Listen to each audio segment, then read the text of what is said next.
Tiago, no capítulo 4.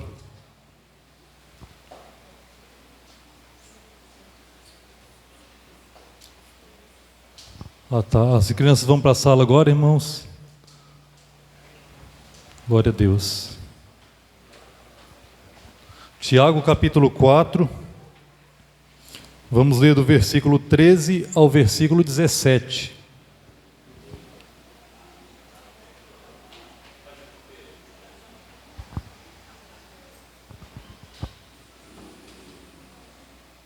Todos acharam?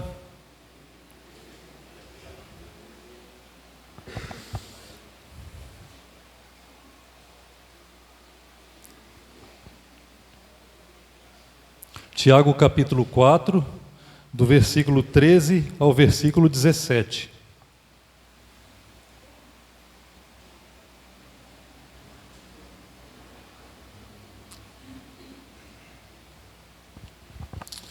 Amém. Vamos ler a palavra de Deus.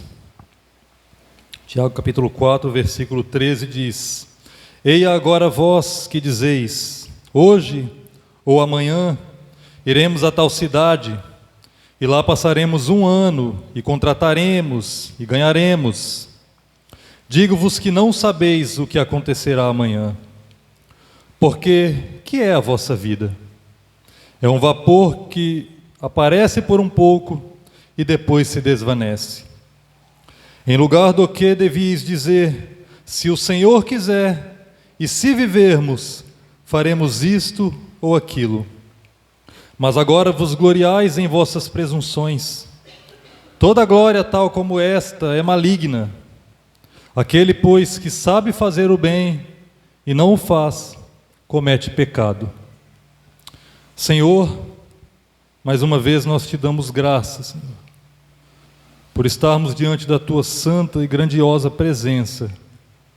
Estamos aqui para cultuar ao Senhor e para sermos instruídos pela tua palavra, que é a verdade, ó Deus, da qual tanto precisamos. Muitas vezes, Deus, nossos corações se apegam tanto às coisas desse mundo e nos esquecemos que um dia teremos de prestar conta àquele que nos criou. Então ajuda-nos, ó Deus, nessa noite a confiar em Ti. Instrua-nos pela palavra do Senhor, transforma os nossos corações, e que em tudo, ó Deus, o Senhor seja glorificado, em nome de Jesus. Amém. Podeis assentar, irmãos. Meus irmãos, essa epístola ela foi escrita por Tiago, que era o meio-irmão do Senhor Jesus, e ele escreveu por volta do ano 45 a 49 depois de Cristo. E quando Tiago escreveu essa epístola, ele tinha em mente basicamente 2 objetivos. O primeiro objetivo era confortar a igreja. Essa igreja estava passando por diversos tipos de tribulações, perseguições, inclusive de seus próprios patrícios, seus próprios conterrâneos. Se os irmãos observarem aí, ele já começa o capítulo 1, a partir do versículo 2, dizendo: Meus irmãos, tende grande alegria quando enfrentardes várias tentações, sabendo que a prova da vossa fé opera a paciência. Tenha, porém, a paciência a sua obra perfeita, para que sejais perfeitos e completos, sem faltar em coisa alguma. E se algum de vós tem falta de sabedoria, peça a Deus, que a todos dá liberalmente, e o não lance em rosto, e ser-lhe-á dada. Então Tiago quer confortá-los e ensiná-los a lidar com sabedoria diante dessas pressões externas que eles vinham sofrendo. O segundo objetivo que Tiago tem é advertir, é corrigir a igreja. Esses irmãos, eles estavam aprendendo, mas não estavam colocando em prática o que tinham aprendido. Estavam dando lugar aos desejos pecaminosos dos seus corações e deixando de praticar a vontade de Deus. Então Tiago vai corrigir a esterilidade da fé desses irmãos e ensiná-los, orientá-los a lidar com sabedoria também diante das pressões internas, que são as pressões pecaminosas de seus corações. No capítulo 1 ainda, no versículo 22, Tiago diz: e sede cumpridores da palavra, e não somente ouvintes, enganando-vos a vós mesmos. Mais à frente, no capítulo 2, do verso 14, Tiago diz: meus irmãos, que aproveita se alguém disser que tem fé e não tiver as obras? Porventura a fé pode salvá-lo? No mesmo capítulo, no versículo 26, Tiago diz: porque assim como o corpo sem o espírito está morto, assim também a fé sem as obras é morta. E nesse capítulo 4 que lemos, no último versículo, aí, o versículo 17, ele diz: aquele, pois, que sabe fazer o bem e não faz, comete pecado. Então esse é um pecado que ele está corrigindo na igreja, o pecado da esterilidade da fé. Outro pecado que ele vai corrigir é o pecado do favoritismo. Esses irmãos estavam favorecendo aqueles que eram mais ricos e desprezando aqueles que eram mais pobres. Quando eles se reuniam, os mais ricos se assentavam no lugar de honra e os mais pobres tinham que ficar em pé ou então tinham que se assentar no chão. E Tiago, capítulo 2, no verso 1, ele fala: meus irmãos, não tenhais a fé de nosso Senhor Jesus Cristo em acepção de pessoas. Em acepção de pessoas. No verso 5 ele diz: ouvi, meus amados irmãos, porventura não escolheu Deus aos pobres deste mundo para serem ricos na fé e herdeiros do reino que prometeu aos que o amam? Ele corrige também o pecado do favoritismo do rico para com os pobres. No capítulo 3 ele vai corrigir o pecado da língua.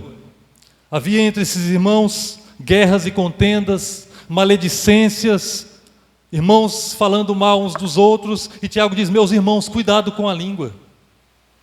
Cuidado com a língua. A língua é um mal que não pode ser refreado. Com ela nós bendizemos a Deus e Pai, e com ela nós amaldiçoamos os homens feitos à semelhança de Deus. De uma mesma boca procede bênção e maldição. Meus irmãos, não convém que isso se faça assim. Porventura, deita alguma fonte de um mesmo manancial água doce e água amargosa? E nesse capítulo 4, capítulo que lemos, Tiago vai tratar do pecado do mundanismo. Do versículo 1 ao versículo 4 ele explica, ele define o que é mundanismo. Do versículo 5 ao versículo 10 ele ensina o que devemos fazer para nos livrarmos do mundanismo que muitas vezes se impregna no nosso coração, mesmo sendo filhos de Deus. E do versículo 11 ao 17, Tiago nos mostra dois exemplos de atitudes mundanas. O primeiro exemplo de atitude mundana é o da maledicência, que está nos versículos 11 e 12. E o segundo exemplo de atitude mundana é o exemplo da presunção, que está nos versículos 13 a 17, que são os versículos que lemos. E é desse exemplo de atitude mundana que nós iremos tratar aqui, a presunção. O que é presunção? Presunção, irmãos, é alguém pensar que está num nível, num patamar mais elevado, que detém direito acima de outros. É viver como se tivesse total controle da nossa vida e do futuro. É viver como se nossa vida não dependesse inteiramente de Deus. Isso é presunção. E nesse contexto aqui, Tiago está lidando com irmãos que eram comerciantes e que estavam fazendo seus planos, seus projetos, seus negócios, sem levar em conta a vontade de Deus. E Tiago diz: vocês estão sendo presunçosos, vocês estão agindo como mundanos. Agora observe, Tiago não está censurando aqui o fato de esses irmãos serem diligentes em seus ofícios, em seus trabalhos. Tiago está censurando o fato de eles serem aplicados em seus trabalhos sem levar em conta a vontade de Deus para a vida deles. Isso é importante entender porque nós sempre corremos o risco de irmos para extremos. Dificilmente nós conseguimos manter um equilíbrio. E eu digo entre cristãos, irmãos. Há aquele tipo de pessoa que não planeja a vida. Eles vivem a vida, como diz uma música do mundo, deixa a vida me levar. Eles vivem a vida de qualquer maneira. Eles não estão preocupados com o futuro da família. não estão preocupados com os seus negócios, e eles às vezes até usam o argumento da fé. Não, eu tenho fé que Deus está cuidando de tudo. Essa é uma atitude, é um extremo pecaminoso. Essas pessoas frequentemente se frustram porque elas não são aplicadas, diligentes, e serão apanhadas num momento ou outro pela adversidade e não terão o que fazer.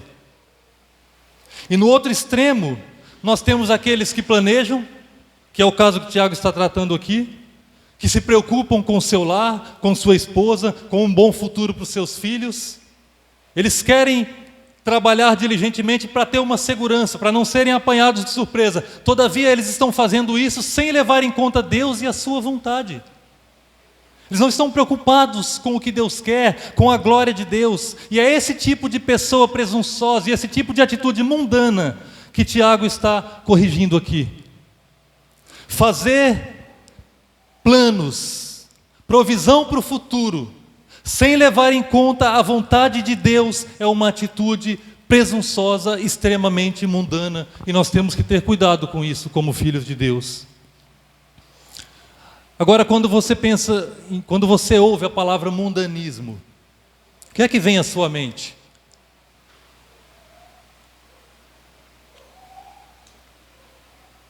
Geralmente, quando a gente ouve a palavra mundanismo, mundano, fulano é mundano, a gente pensa em alguém que não quer saber de igreja, que está lá no mundo e vive enchendo a cara, se embriagando, usando drogas ilícitas, ou numa pessoa com piercings gigantes no nariz, na língua, ou uma pessoa tatuada dos pés à cabeça. Mas o tipo de mundanismo que Tiago está tratando aqui é uma disposição pecaminosa do coração. Ele está falando de crentes. O mundanismo que ele está tratando aqui é sobre amar, desejar ou viver de acordo com os padrões do mundo, de acordo com os valores daqueles que não creem em Deus e não se submetem à sua palavra. Romanos 12, 1 e 2 diz: rogo-vos, pois, irmãos, pela compaixão de Deus, que apresenteis os vossos corpos como sacrifício vivo, santo e agradável a Deus, que é o vosso culto racional. E não sede conformados com este mundo. Não entre na forma deste mundo. Não se submeta aos padrões desse mundo, mas sede transformados pela renovação do vosso entendimento, para que experimenteis qual seja a boa, agradável e perfeita vontade de Deus. Então, nós podemos estar na igreja, todos bonitinhos, de terno, de gravata, de vestido longo, todos bem arrumados, e ainda assim estar com o coração infestado de mundanismo. E para nos livrar desse tipo de atitude mundana, Tiago vai nos mostrar duas coisas: a fragilidade humana, em contraste com a soberania divina, com a grandeza do nosso Deus. Para nos mostrar como somos frágeis, irmãos, Tiago começa falando sobre a complexidade da vida. Olha aí comigo na sua Bíblia o versículo 13. Ele diz: ei agora vós que dizeis, hoje ou amanhã iremos a tal cidade, e lá passaremos um ano, e contrataremos, e ganharemos. Veja como a vida está cheia de complexidades. Precisamos lidar com o tempo, hoje, amanhã, presente, futuro. Precisamos pensar no agora, precisamos pensar no depois. Precisamos lidar com viagens, nós iremos a tal cidade. Nós precisamos lidar com decisões. Lá passaremos um ano. Nós precisamos lidar com negócios, nós contrataremos. Precisamos lidar com lucros, nós ganharemos. É tudo muito complexo, irmãos. A vida é cheia de complexidades, nós precisamos de sabedoria de Deus para lidar com essas coisas. Na nossa juventude nós precisamos escolher, por exemplo, que faculdade nós vamos fazer. E precisa ser uma decisão sábia, porque nós iremos estudar 5, 10 anos para ter um bom emprego mais adiante. Não podemos tomar decisões erradas. Aí vem a carreira profissional. E o mercado de trabalho está constantemente sendo atualizado, e nós precisamos nos atualizar também.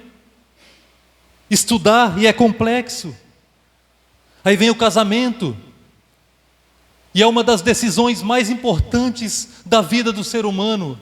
A pessoa com quem você vai passar toda a sua vida, na riqueza e na pobreza, na saúde e na doença, na briga e na paz. E você não pode errar nesse casamento.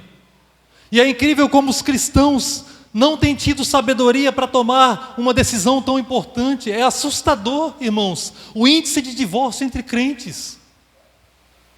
Eu estava vendo esses dias que no ano de 2020 para 2021, se não me engano, ou 21 para 22, o índice de divórcio entre evangélicos subiu 16,8% em um ano. É muito divórcio, porque as pessoas não têm tido sabedoria para escolher seus cônjuges.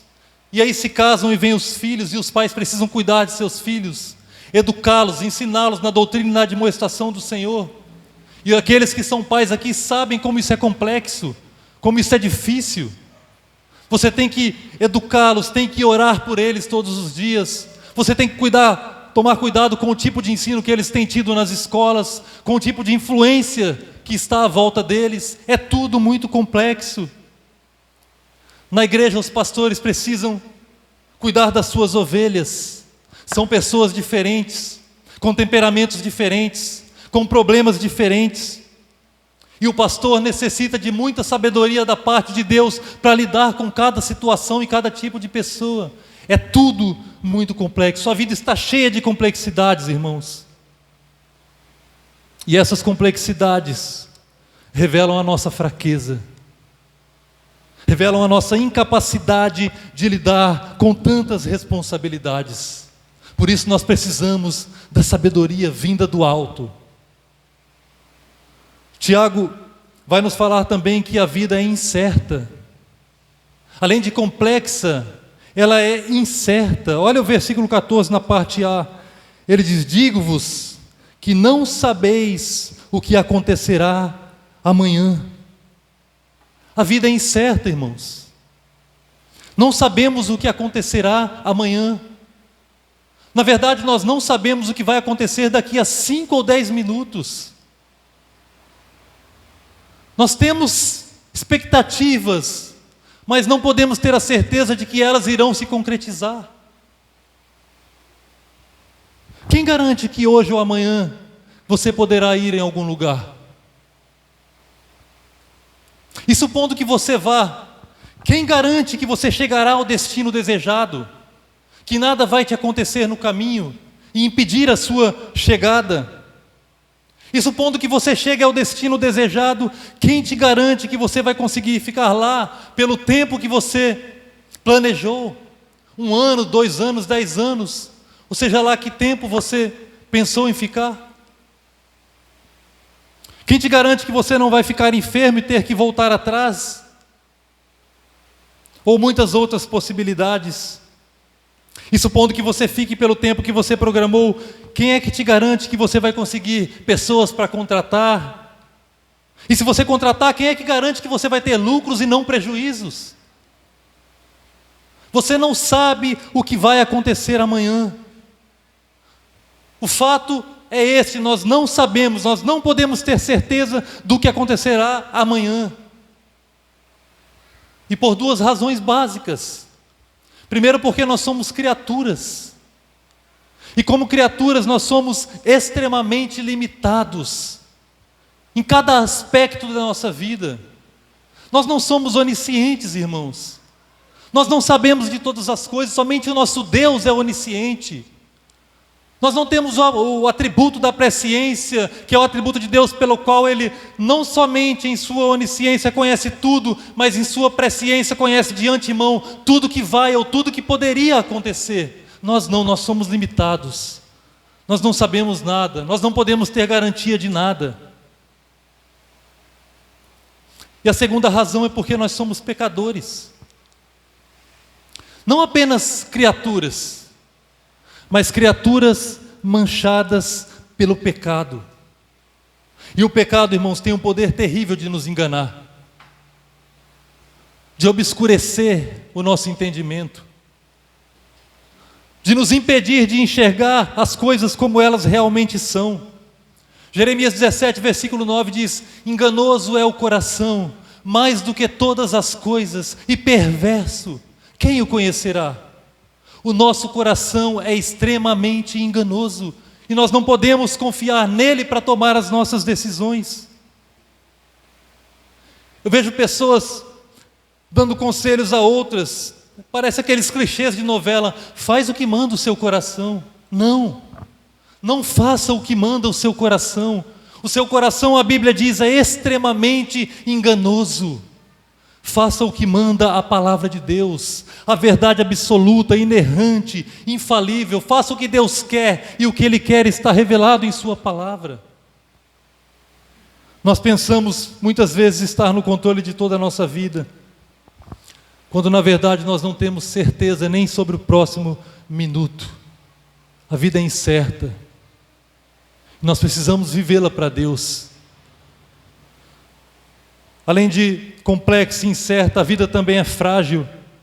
Ele continua dizendo na parte B do capítulo do versículo 14: porque que é a vossa vida? O que é a vossa vida? Essa pergunta que Tiago faz, irmãos, está carregada de uma ideia de fragilidade. O que é a vossa vida?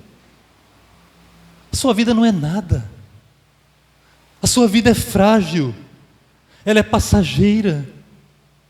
Nós fazemos planos, nós arquitetamos, nós estudamos, nós damos o nosso melhor, fazemos tudo o que está ao nosso alcance para que os nossos planos sejam concretizados.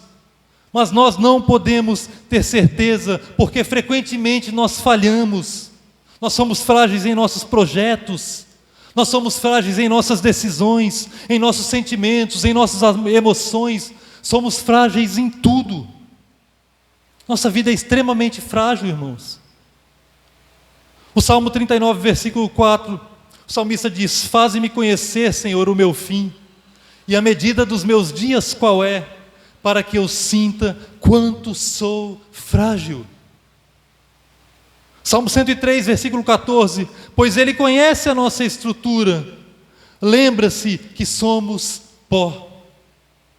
Gênesis 3,19, o próprio Deus diz: no suor do teu rosto comerás o teu pão, até que tornes a terra, porque dela foste tomado, porquanto tu és pó, e ao pó te tornarás. Nós somos extremamente frágeis. Não há lugar para presunção em nossa vida. E portanto nós não podemos fazer os planos e tomar as decisões de acordo com os nossos sentimentos, emoções e a vontade do nosso coração. Nós precisamos reconhecer a nossa fragilidade e nos colocarmos diante de Deus, buscando sabedoria. E Tiago diz: se algum de vós tem falta de sabedoria, peça a Deus, que a todos dá liberalmente, e não o lança em rosto, e ser-lhe-á dada.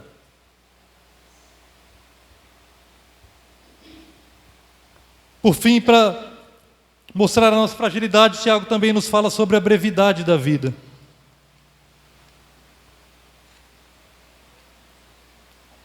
É complexa.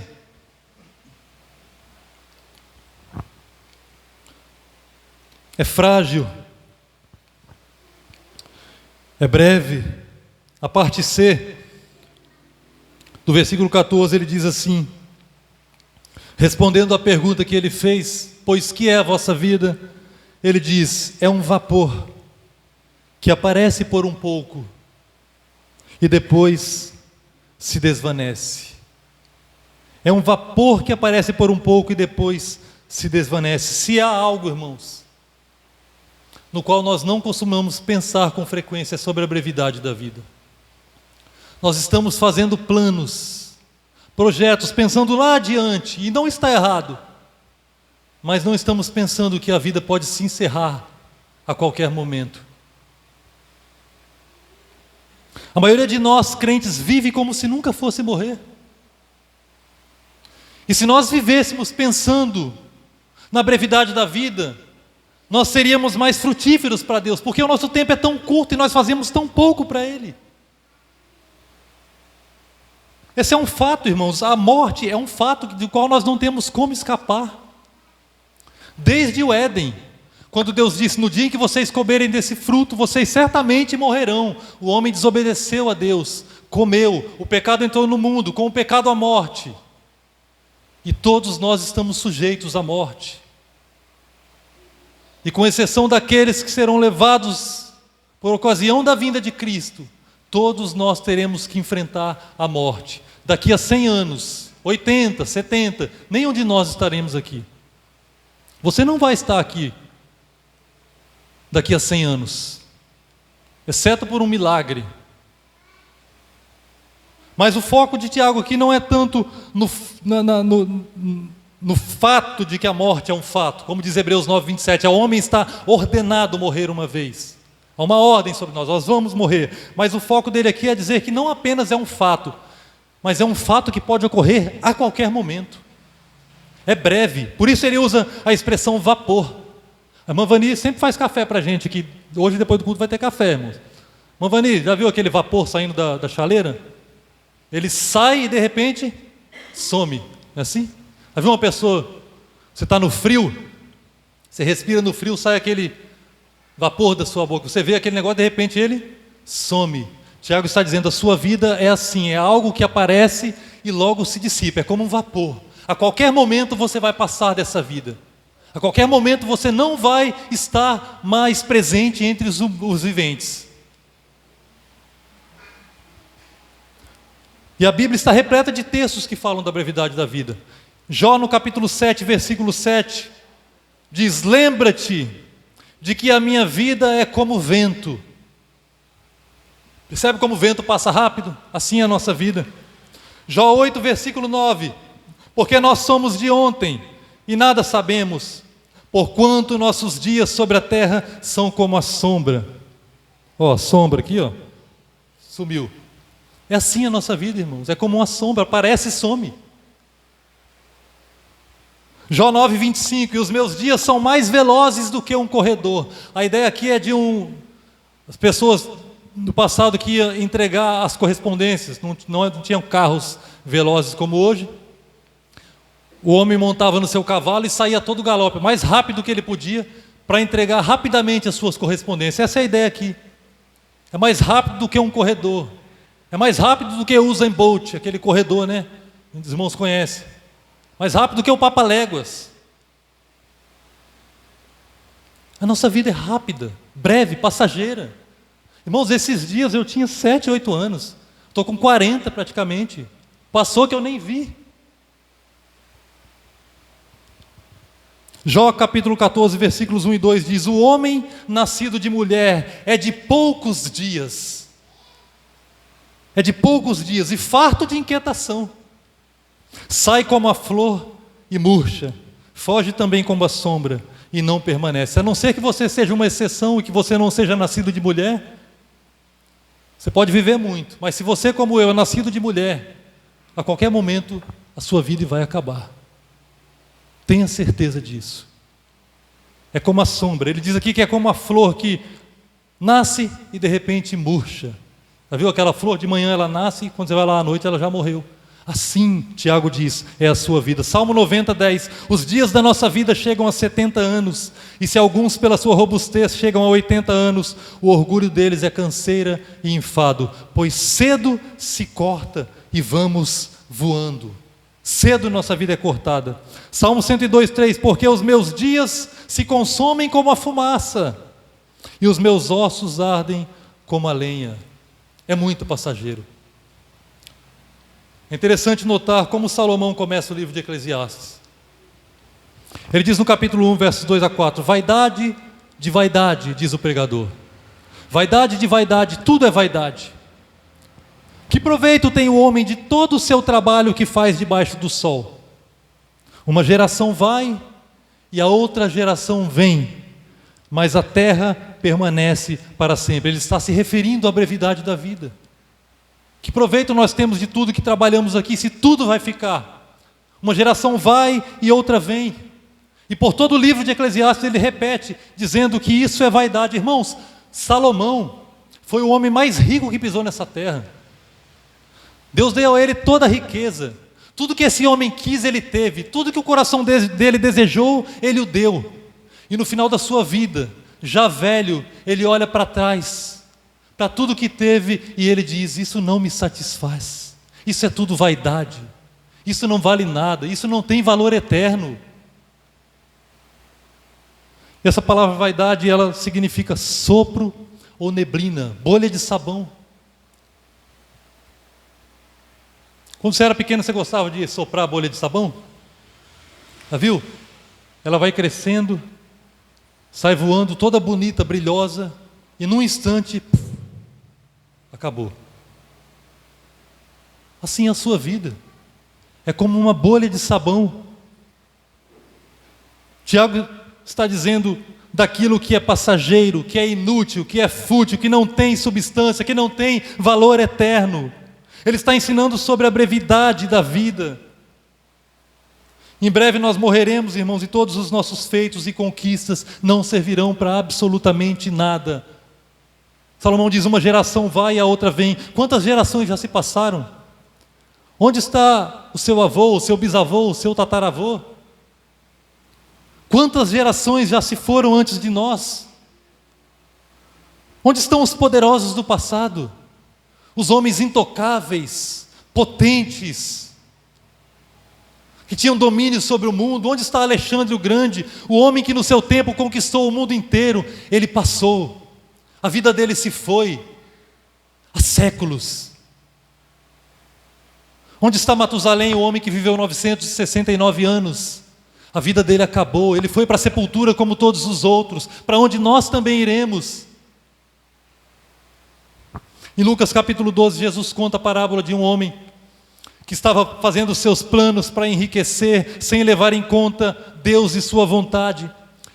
Jesus diz que esse homem dizia: eu não sei o que eu vou fazer, eu não tenho mais onde acumular as minhas riquezas, eu preciso de mais lugar. E ele pensa consigo mesmo e diz para si mesmo: já sei o que farei, eu destruirei os meus celeiros e construirei celeiros maiores, e eu encherei das minhas riquezas, dos meus bens, das minhas posses, e então eu direi à minha alma: alma, tu tens depósito para muitos e muitos anos, descansa, come, bebe, folga, fique tranquila, porque você está no controle de tudo. E Deus disse a esse homem: louco, essa noite te pedirão a tua alma, e o que tens preparado para quem será? Esta noite, irmãos, a sua alma pode ser pedida, requerida esta noite. E como foi que você viveu a sua vida? Como foi que você fez os seus planos e projetos? Você levou Deus em conta? Como é que você vai se apresentar diante dEle? Por mais saúde, vigor ou riquezas que nós temos, a nossa vida vai passar como um vapor, ela é breve nesse mundo. Junte todos os homens das gerações passadas, junte todos os homens da geração presente em que vivemos, junte todos os homens das gerações que virão, se é que virão. Junte a idade de todos eles e coloque ao lado da eternidade, e você vai ver que não passa de vapor, não passa de bolha de sabão, não vale nada, é breve, é passageiro. Mas a eternidade é infindável, e nós podemos desfrutar dessa eternidade com o nosso Senhor Jesus Cristo. Nós precisamos viver a vida nessa terra com os olhos na eternidade, irmãos. Nós precisamos orar como aquele homem do passado orou: Deus, grava a eternidade nos meus olhos. Grava a eternidade nos meus olhos. Mateus 16, 26, Jesus pergunta: pois que aproveita ao homem ganhar o mundo inteiro, se perder a sua alma? Quais são os seus planos, os seus projetos para o futuro? O que você tem desejado? Então, considerando a nossa fragilidade, a nossa impotência que é demonstrada através da complexidade da vida, através da incerteza, da fragilidade, da brevidade da vida, como é que nós devemos viver nesse mundo? Tiago nos diz que só há uma maneira sábia e correta de se viver nesse mundo. Ele diz no versículo 15: em lugar do que devias dizer: se o Senhor quiser, e se vivermos, faremos isto ou aquilo. Em lugar do que devias dizer: se o Senhor quiser, não significa que tudo que nós formos fazer, nós temos que proferir as palavras: se o Senhor quiser, eu vou fazer. Nós podemos fazer isso. É bonito dizer isso, é louvável. Mas não se trata apenas de palavras. Jesus censurou gravemente os fariseus hipócritas, dizendo: esse povo se aproxima de mim com seus lábios, eles me honram com seus lábios, mas o seu coração está longe de mim.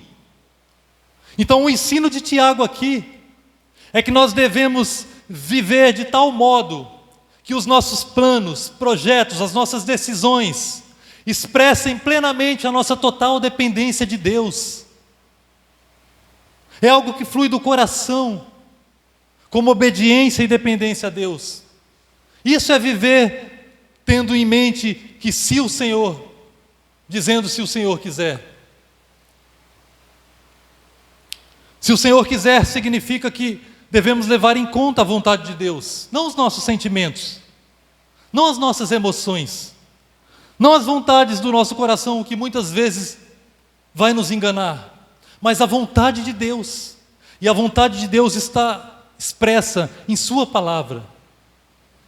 É essa palavra que é a nossa regra de fé e conduta. É por meio dessa palavra que nós fazemos os nossos planos. Essa palavra é a lâmpada para os nossos pés, é ela que alumia onde vamos pisar para não escorregarmos.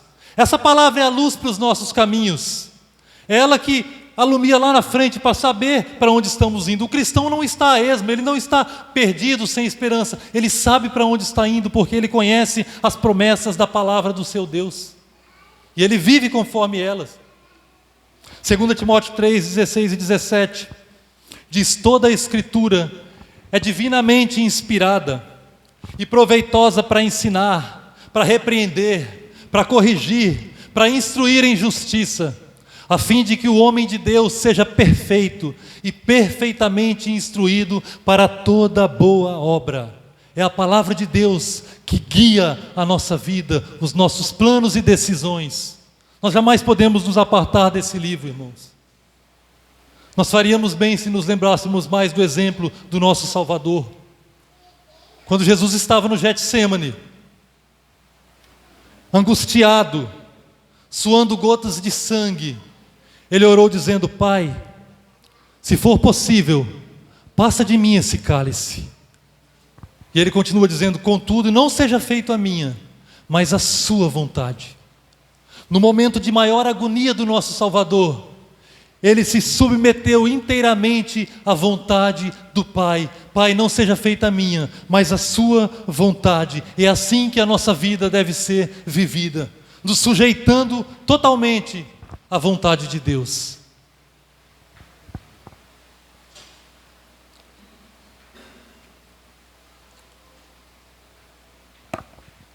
Ele continua dizendo: se o Senhor quiser, e se vivermos significa que a nossa vida está nas mãos de Deus. Se vivermos significa que nós não somos donos de nós mesmos, que nós não criamos a nós mesmos, nós não somos autogerados.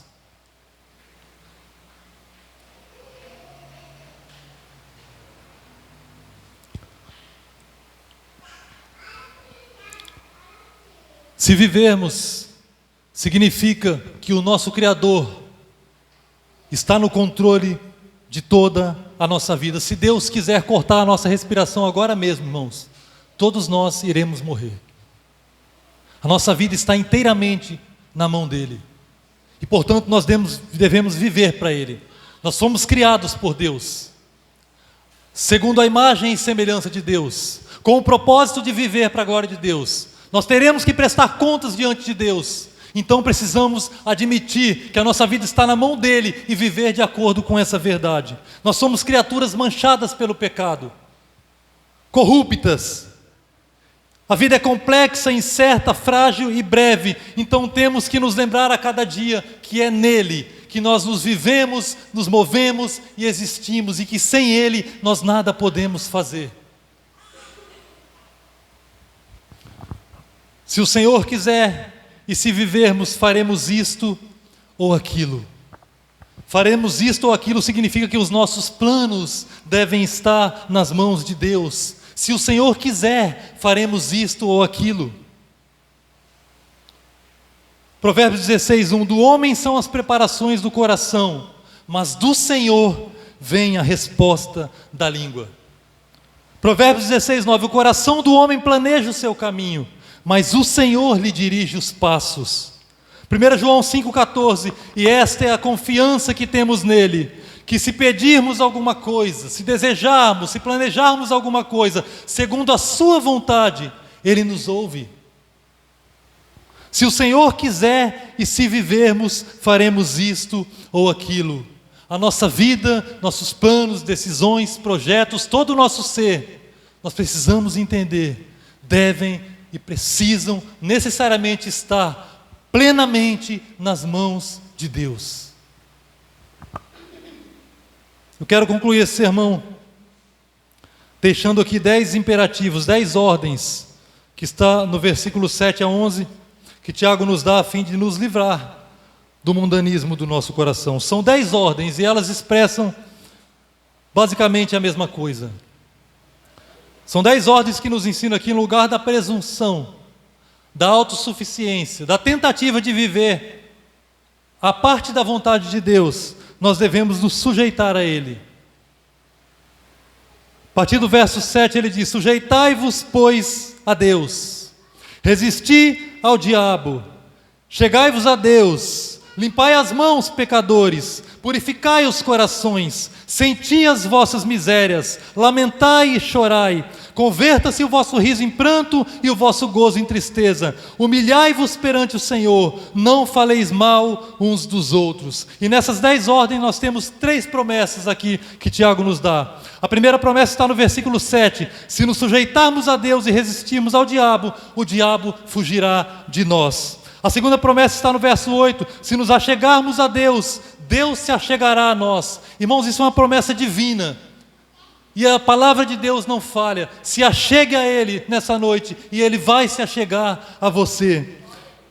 E no verso 10 diz: se nos humilharmos perante o Senhor nos exaltará. Você não precisa tentar se exaltar, você precisa se humilhar diante da poderosa mão de Deus, e no momento certo, do modo que Deus entende que vai glorificá-lo, Ele pode te exaltar. Nós somos criaturas, irmãos, mas nosso Deus é eterno e criador de todas as coisas. Nós somos limitados e frágeis em todos os aspectos do nosso ser, mas o nosso Deus é sábio e todo-poderoso, e nada pode frustrar os seus planos. Nossa vida aqui nessa terra é incerta, breve, complexa, extremamente passageira, mas nós servimos aquele de quem se testifica que vive para todo o sempre, aquele que se entregou por nós na cruz do Calvário, para a remissão dos nossos pecados, aquele que verteu o seu sangue, o sangue que nos purifica de todo o pecado, aquele que por meio da sua morte e ressurreição nos proporcionou a vida eterna. É diante desse Deus que nós devemos viver. Nós devemos ter a nossa vida e os nossos planos sujeitos à vontade de Deus. Devemos viver, como diz uma expressão latina, coram Deo, na presença de Deus, na presença do nosso Criador. Curva a sua cabeça.